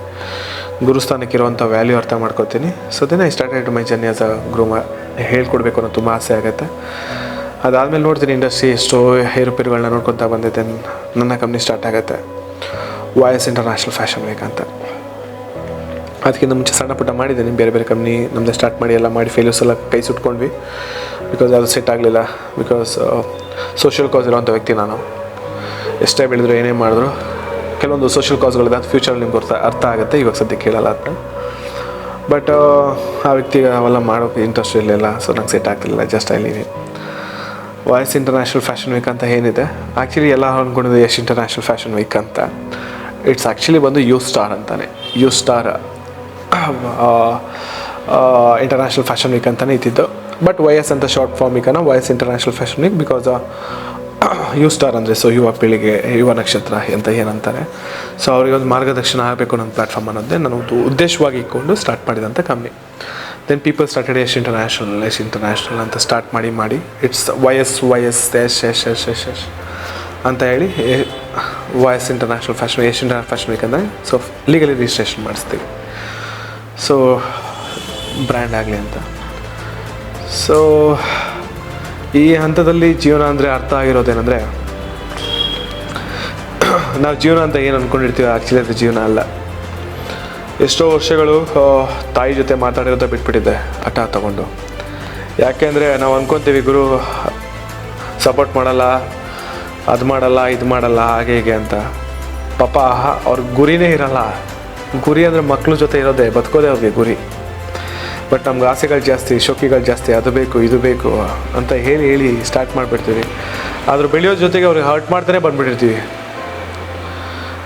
ಆದರೆ ನಾವು ಖುಷಿಯಾಗಿದ್ದರೆ ಸಾಕು ಅನ್ನೋ ಖುಷಿಲೇ ಅವ್ರು ಕನ್ಸು ಕಾಣ್ಕೊಂಡು ಓಕೆ ಹೇಗೋ ಅವನೇನಾದರೂ ಅಂದ್ಕೊಂಡು ಅವ್ರು ಹೆಂಗೋ ಜೀವನ ಸಾಗಿಸ್ತಾ ಬರ್ತಾರೆ. ಈ ಹಂತದಲ್ಲಿ ಈ ಗುರಿ ಇಕ್ಕೊಳ್ತಾ ಒಂದು ಹಂತದಲ್ಲಿ ಬಂದಿದ್ದು ಹೇಗೆ ಅಂದರೆ, ಆ ವೇದಿಕೆ ಮೇಲೆ ನಮ್ಮಮ್ಮನ ಮಾತನ್ನ ಕೇಳಬೇಕು ಅನ್ನೋದು ತುಂಬ ದೊಡ್ಡ ಕನಸು ನನಗೆ. ಇವತ್ತವ್ರಿಗೆ ಇನ್ನೂ ಆಗಿಲ್ಲ. ಮುಂದಿನ ದಿನಗಳಲ್ಲಿ ವೆಯ್ಟ್ ಮಾಡ್ತಾ ಇದ್ದೀನಿ. ಅಮ್ಮ ವೀಡಿಯೋ ನೋಡ್ಬೋದೇನೋ ಗೊತ್ತಿಲ್ಲ, ಬಟ್ ಸ್ಟಿಲ್ ಹೇಳ್ತಾ ಇದ್ದೀನಿ. ಸೊ ಅಮ್ಮ ನನಗೆ ದೊಡ್ಡ ಇನ್ಸ್ಪಿರೇಷನು. ಯಾಕೆ ಅಂದರೆ 100 ರೂಪಾಯಿ ಇದ್ದರೆ ಹೇಗೆ ಜೀವನ ಮಾಡಬೇಕು ಅಂತ ತುಂಬ ಚೆನ್ನಾಗಿ ಹೇಳ್ಕೊಟ್ಟಿದ್ದಾಳೆ. 1000 ರೂಪಾಯಿ ಇದ್ದರೆ ಬಿರಿಯಾನಿ ಹೇಗೆ ತಿನ್ನಬೇಕು ಅಂತ ತುಂಬ ಚೆನ್ನಾಗಿ ಹೇಳ್ಕೊಟ್ಟಿದ್ದಾಳೆ. ಯಾವುದಕ್ಕೂ ಸ್ಟಿಕ್ಕನೂ ಆಗಲ್ಲ. ಪಾಕೆಟಲ್ಲಿ ದುಡ್ಡಿದ್ರು ಜೀವನ ಮಾಡ್ತೀನಿ, ಇಲ್ಲಾಂದ್ರೆ ಜೀವನ ಮಾಡ್ತೇವೆ. ಇದನ್ನು ಮಾತ್ರ ಅರ್ಥ ಮಾಡ್ಕೊಂಡಿದ್ದೀನಿ. ಕಷ್ಟ ದಿನಗಳು ಬಂದಾಗ ಹೇಗೆ ನಿಲ್ಲಬೇಕು ಅನ್ನೋದು ತುಂಬ ಚೆನ್ನಾಗಿ ಗೊತ್ತಿದೆ. ಮೈಂಡ್ ಸ್ಟೇಬಲ್ ಆಗಿರುತ್ತೆ ನನಗೆ. ಅಳ್ತೀನಿ, ಅಳಲ್ಲ ಅಂತಲ್ಲ, ತುಂಬ ಅಳ್ತೀನಿ ನಾನು ಆ್ಯಕ್ಚುಲಿ. 365 ದಿನಗಳಲ್ಲಿ 300 ದಿನ ಆಳ್ತೀನಿ. ಇವಾಗ ಹೊಳು ಬರ್ತಿದೆ ಆ್ಯಕ್ಚುಲಿ. ಬಟ್ ತುಂಬ ಸ್ಟ್ರಾಂಗ್ ಇದ್ದಾನೆ ಆ್ಯಕ್ಚುಲಿ. ಅಷ್ಟು ಈಸಿ ನಾನು ಯಾವುದು ಗಿವ್ ಅಪ್ ಮಾಡಲ್ಲ. ಯಾಕೆ ಅಂದರೆ ಯಾವುದೋ ಒಂದು ವಿಚಾರಗಳು ಗೊತ್ತಿಲ್ಲ ಅಂದರೆ 1 ವರ್ಷ 2 ವರ್ಷ 3 ವರ್ಷ ಅಟ್ಲೀಸ್ಟ್ ಕಲಿತೀನಲ್ಲ, ಆ ಕಲಿತಂಥ ದಿನ ನನಗೆ ಬರೋವಂಥ ಕಾನ್ಫಿಡೆನ್ಸ್ ಅದು ಬೇರೆ ಲೆವೆಲ್ ಇರುತ್ತೆ. ಅದು ನಂಬಿದ್ದೀನಿ, ಅಲ್ಲಿ ಕಲಿತಾನೂ ಇದ್ದಾನೆ. ಒಂದು ವಿಚಾರದಲ್ಲಿ ಹೇಳಬೇಕು ಅಂದರೆ ಇಂಗ್ಲೀಷ್ ಬರ್ತಾ ಇರಲಿಲ್ಲ. ಫ್ಯಾಷನ್ ಇಂಡಸ್ಟ್ರಿ ಬಂದಾಗ ತುಂಬ ಹತ್ತಿರೋದಿದೆ, ಯಾಕೆಂದರೆ ನಾನು ಇಂಗ್ಲೀಷೇ ಬರ್ತಿರ್ಲಿಲ್ಲ ಆ್ಯಕ್ಚುಲಿ. ಹೆಂಗಪ್ಪ ಹ್ಯಾಂಡಲ್ ಮಾಡ್ತೀನಿ ಫ್ಯಾಷನ್ ಇಂಡಸ್ಟ್ರಿಯಲ್ಲಿ ತುಂಬ ಅಫಿಷಿಯಲ್ ಪೀಪಲ್, ತುಂಬ ದೊಡ್ಡ ಕ್ಲೈಂಟ್ಗಳ ಜೊತೆ ಕೂತ್ಕೊಬೇಕಾಗತ್ತೆ. ಎಲ್ಲದಕ್ಕಿಂತ ಹೆಚ್ಚಾಗಿ ಯಾವ್ದು ಇಂಗ್ಲೀಷ್ ಮಾತಾಡಿದ್ರೆ ಕನ್ನಡದಲ್ಲಿ ಮಾತಾಡಿ ಅಂತಿದ್ದೆ, ಫ್ರ್ಯಾಂಕಾಗಿ ಹೇಳಬೇಕು ಅಂದರೆ. ಯಾಕೆ ಅಂದರೆ ಒಂದು ಮೇನ್ ರೀಸನ್ ನನಗೆ ಇಂಗ್ಲೀಷ್ ಬರ್ತಿರ್ಲಿಲ್ಲ, ಅದು ಕೂಡ ಇದೆ. ಸೊ ಬಟ್ ಫ್ಯಾಷನ್ ಇಂಡಸ್ಟ್ರಿ ನನಗೆ ಇಂಗ್ಲೀಷ್ ಕಲಿಸಿದೆ. I can speak in English. At least I can manage with my clients. Foreign ಕ್ಲೈಂಟ್ಸ್ಗಳು ಬಂದರೂ ಕೂಡ ಇವತ್ತು ಮ್ಯಾನೇಜ್ ಮಾಡ್ತೇನೆ. ಆ ಮಟ್ಟಿಗೆ ನನ್ನ ಫ್ಯಾಷನ್ ಇಂಡಸ್ಟ್ರಿ ಮೇ ಬಿ ನನ್ನ ಎಕ್ಸ್ಪೀರಿಯೆನ್ಸಲ್ಲಿ ನಾನು ಕಲ್ತಿದ್ದೇನೆ. ಹಿಂದಿ ಲಾಸ್ಟ್ ಇಯರಿಂದ ಕಲ್ತಿದ್ದೇನೆ. ತೆಲುಗು ಓಕೆ ಒಂದು 60% ಕಲ್ತಿದ್ದೇನೆ. ತಮಿಳ್ ಕಲಿತಾ ಇದ್ದೀನಿ. ಸೊ ಈ ಹಂತದಲ್ಲಿ ಎಲ್ಲ ರೀತಿಯಲ್ಲೂ ಸಕ್ಸಸ್ ಸಿಕ್ಕಿದೆ. ದುಡ್ಡಿನ ಮಾಡಿಲ್ಲ, ಮಾಡ್ತೀನಿ ಕೂಡ ಫ್ಯೂಚರಲ್ಲಿ. ಒಂದು ಗುರಿ ಇದೆ, ನನ್ನದೇ ಆದ ಒಂದು ದೊಡ್ಡ ತಂಡ ಕಟ್ಟಬೇಕು ಅಂತ. ಎಕ್ಸ್ಪೆಷಲಿ ಚೆನ್ನಾಗಿ ಓದಿರೋ ಹುಡುಗರನ್ನ ಕರ್ಕೊಬಂದು ಬೆಳೆಸಬೇಕು ಅನ್ನೋದಕ್ಕಿಂತ ಹಠ ಇರುವಂಥ ವ್ಯಕ್ತಿಗಳನ್ನ ಜೊತೆಲಿ ಇಟ್ಕೋಬೇಕು ಅನ್ನೋ ತುಂಬ ಆಸೆ ಇದೆ. ಅದರಿಂದ ಆಲ್ ಓವರ್ ಇಂಡಿಯಾ ನನ್ನ ಕಂಪ್ನಿ ಇರಬೇಕು ಅಂತ ದೊಡ್ಡ ಆಸೆ ಇದೆ. ಆ ಮೂಲಕ ಒಂದು ದೊಡ್ಡ ಮಟ್ಟದ ಒಂದು ವೇದಿಕೆಗಳನ್ನ ಕಲ್ಪಿಸಬೇಕು ಅನ್ನೋ ತುಂಬ ದೊಡ್ಡ ಕನಸು ನಂದು. ಯಾಕೆ ಅಂದರೆ ಗೌರ್ಮೆಂಟ್ ಸ್ಕೂಲಲ್ಲಿ ಓದಿದಂಥ ವ್ಯಕ್ತಿ, ಸ್ಲಿಪ್ಪರ್ಗೂ ಗತಿ ಇಲ್ದಿದ್ದ ವ್ಯಕ್ತಿ, ಊಟಕ್ಕೋದು ಗತಿ ಇಲ್ದಿರೋ ವ್ಯಕ್ತಿ, ಇವತ್ತು ನನ್ನ ಕಂಪ್ನಿ ಮಾಡಿ ನನ್ನ ಕೆಳಗಡೆ ನನ್ನ ಟೀಮ್ನ ಕಟ್ಟಿದ್ದೀನಿ. ಅವ್ರಿಗೂ ಇಂತಿಷ್ಟು ಅಂತ ಸ್ಯಾಲ್ರಿ ಕೂಡ ಕೊಡ್ತೀನಿ. ಓಡಾಡೋಕ್ಕೆ ಅಮ್ಮನ ಯಾವಾಗ ಸೈಕಲ್ ಕೇಳ್ತಿದ್ದೆ. ಕಾಲೇಜೆಲ್ಲ ದುಡಿಯೋಕ್ಕಿಂತಲೂ ಅವತ್ತು ನಂತರ ಸೈಕಲ್ ಇರಲಿಲ್ಲ. ಇವತ್ತು ಕಾರಲ್ಲಿ ಓಡಾಡಂಗೆ ಆಗಿದ್ದೀನಿ. ದುರಹಂಕಾರ ಇಲ್ಲ, ಗರ್ವನೂ ಇಲ್ಲ, ಆ್ಯಕ್ಚುಲಿ ಪ್ರೌಡ್ ಇದೆ ಆ್ಯಕ್ಚುಲಿ. ಯಾಕೆ ಅಂದರೆ ನಾನು ಮೇ ಬಿ ನಾನು ಒಂದು ಹಂತ ತಲುಪಿದ ಮೇಲೆ ಸಿಟಿ ಬಿಟ್ಟು ತುಂಬ ದೂರ ಹೋಗ್ಬಿಡ್ತೀನಿ ಆ್ಯಕ್ಚುಲಿ. ನಾರ್ಮಲ್ ಲೈಫ್ ಮಾಡೋಕ್ಕೆ ಇಷ್ಟಪಡ್ತೇನೆ. ಆವಾಗೆಲ್ಲ ಮನೆ ಮುಂದೆ ಕೂತ್ಕೊಂಡು ಅಕ್ಕಪಕ್ಕದ ಜೊತೆ ಹೇಳಕ್ಕ ಅಂದ್ಕೊಂಡು ಮಾತಾಡ್ತಾಯಿದ್ರು, ಹಣ ಅಂದ್ಕೊಂಡು ಮಾತಾಡ್ತಾಯಿದ್ವಿ. ಸೊ ಆ ಥರ ಜೀವನ ನಂಗೆ ತುಂಬ ಇಷ್ಟ. ಬಾಕ್ಸೋರು, ಹೊಟ್ಟೆ ಹಸ್ದಾಗ ಊಟ ಕೊಡೋರು, ಈ ಥರ ಇತ್ತು ಜೀವನ. ಇವಾಗ ನಮ್ಮವರಿಗೆ ಒಂಥರ ಕಳ್ಳರು ಥರ ನೋಡೋವಂಥ ಜೀವನಗಳು ಸೊಸೈಟಿಗಳಲ್ಲಿ ಬೆಳೆದುಬಿಟ್ಟಿದೆ. ಸೊ ನನ್ನ ಲೈಫಲ್ಲಿ ದೊಡ್ಡ ಗುರಿ ಏನು ಆಗಲ್ಲ ಅನ್ನೋದು ಅದನ್ನು ಮಾಡಿ ತೋರಿಸ್ತೇನೆ. ಆ್ಯಂಡ್ ಯಾರ ಕೈಲಿ ಆಗಲ್ಲ ಅದನ್ನು ಹೇಗೆ ಮಾಡೋದು ಅನ್ನೋದನ್ನ ಕಲಿಸ್ತೇನೆ. ಎಜುಕೇಷನ್ ಅನ್ನೋದು ತಿಳುವಳಿಕೆಯನ್ನು ಕೊಡುತ್ತೆ. ಎಕ್ಸ್ಪೀರಿಯನ್ಸ್ ಅನ್ನೋದು ನಿನ್ನ ಜೀವನನ ಹೇಗೆ ನಡೆಸಬೇಕು ಅನ್ನೋದು ಹೇಳ್ಕೊಡುತ್ತೆ. ಕಷ್ಟಗಳು ಬಂದಾಗ ಹೇಗೆ ಫೇಸ್ ಮಾಡಬೇಕು ಅನ್ನೋದು ಹೇಳ್ಕೊಡುತ್ತೆ. ಸೊ ಅದನ್ನೇ ಈ ವೇದಿಕೆ ಮೂಲಕ ಇದೇ ಥರ ಎಷ್ಟೋ ಜನಗಳು ಮಿಡಲ್ ಕ್ಲಾಸ್ ಫ್ಯಾಮಿಲಿಯಿಂದ ಬಂದು ಇಲ್ಲ ವೆಲ್ ಸೆಟಲ್ ಫ್ಯಾಮಿಲಿಯಿಂದ ಬಂದು ಅವರು ಕೂಡ ಪ್ರತಿ ಹಂತದಲ್ಲೂ ಕಷ್ಟಪಟ್ಟು ಒಂದು ಹಂತಕ್ಕೆ ತಲುಪಿರ್ತಾರೆ. ಯಾವುದೇ ಒಂದು ವ್ಯಕ್ತಿ ಒಂದು ಹಂತ ತಲುಪೋದು ತುಂಬ ಈಸಿ ಕೆಲಸ ಅಲ್ಲ. ಯಾಕೆಂದರೆ ಅವನ ಆ್ಯಟಿಟ್ಯೂಡ್ನ, ಅವನ ದೌಲತ್ತುಗಳನ್ನು ಎಲ್ಲ ಬದಿಗಿಟ್ಟು ಅವ್ನು ಬರಬೇಕು ಇಲ್ಲಿಗೆ. ಆವಾಗಲೇ ಅವನು ಸಕ್ಸಸ್ ಅನ್ನೋ ಒಂದು ದಾರಿನ ಹಿಡಿಯೋಕ್ಕಾಗೋದು. ಸೊ ಈ ಸಕ್ಸಸ್ನ ದಾರಿನ ಹಿಡಿಯೋ ಕಡೆಗೆ ಅವನು ಪಟ್ಟಂಥ ಕಷ್ಟಗಳು, ಅವನು ಫೇಸ್ ಮಾಡಿದಂಥ ಪ್ರಾಬ್ಲಮ್ಸ್ಗಳು, ಮೇ ಬಿ ಅವಮಾನಗಳು ಹೇಗಿರುತ್ತೆ, ಅದನ್ನು ದಾಟಿ ಹೇಗೆ ಬಂದರು ಅನ್ನೋದನ್ನೇ ಈ ವೇದಿಕೆ ಮೂಲಕ ನಾನು ತಿಳಿಸೋಕೊಟ್ಟಿದ್ದೀನಿ. ಸೊ ಯಾಕೆ ಇಷ್ಟೊತ್ತು ನನ್ನ ಬಗ್ಗೆ ಹೇಳಿದೆ ಅಂದರೆ, ಯಾರು ಇವನು ಸ್ಟಾರ್ಟ್ ಮಾಡಿರೋದು, ಏನು ಮಾಡಿದ್ದಾನೆ, ಏನು ಮಾಡೋಕ್ಕೆ ಕೊಟ್ಟಿದ್ದಾನೆ. ಸೊ ನಾನು ಇಲ್ಲಿವರೆಗೂ ಜಸ್ಟ್ ನನ್ನ ಬಗ್ಗೆ ಹಿಂದೆ ನನ್ನ ಬ್ಯಾಕ್ಗ್ರೌಂಡ್ ಬಗ್ಗೆ ಇದೆ. ಸೊ ನನ್ನ ಬಗ್ಗೆ ಹೇಳೋ ಅವಶ್ಯಕತೆ ಇಲ್ಲ. ಒಂದು ದಿನ ಬರುತ್ತೆ ಹೇಳ್ತೀನಿ ನನ್ನ ಕೆಪಾಸಿಟಿ, ಮೇ ಬಿ ನನ್ನ ಟ್ಯಾಲೆಂಟ್ ಬಗ್ಗೆ, ನನ್ನ ನಾಲೆಡ್ಜ್ ಬಗ್ಗೆ, ಮೇ ಬಿ ನನ್ನ ಎಕ್ಸ್ಪೀರಿಯನ್ಸ್ ಬಗ್ಗೆ ಕೆಲಸದ ಮೂಲಕ ನಾನು 100% ಪ್ರೂವ್ ಮಾಡ್ತಾ ಹೋಗ್ತೇನೆ. ಎಲ್ಲರಿಗೂ ಹೇಳೋದಿಷ್ಟೇ, ಕಷ್ಟಗಳೆಲ್ಲರಿಗೂ ಇದೆ, ಅವಮಾನಗಳೆಲ್ಲರಿಗೂ ಇದೆ. ಕನಸನ್ನ ಕನಸಾಗೆ ಇಕ್ಕೋಬೇಡಿ, ನನಸನ್ನ ಮಾಡೋದ್ರ ಕಡೆ ಗಮನ ಕೊಡಿ. ಸೆಟ್ ಗೋಲ್, ಗುರಿ ಇಕ್ಕೊಳ್ಳಿ, ಒಂದು ಲಿಮಿಟೆಡ್ ಪೀರಿಯಡ್ ಇಕ್ಕೊಳ್ಳಿ. ಆ ಲಿಮಿಟೆಡ್ ಪೀರಿಯಡ್ ಅಷ್ಟರಲ್ಲಿ ನಿಮ್ಗೆ ಅರ್ಥ ಆಗಿಬಿಡುತ್ತೆ ಎಲ್ಲಿ ನೀವು ಇಡುತ್ತಾ ಇದ್ದೀರಾ, ಎಷ್ಟು ಫೋಕಸ್ ಆಗಿದ್ದೀರಾ,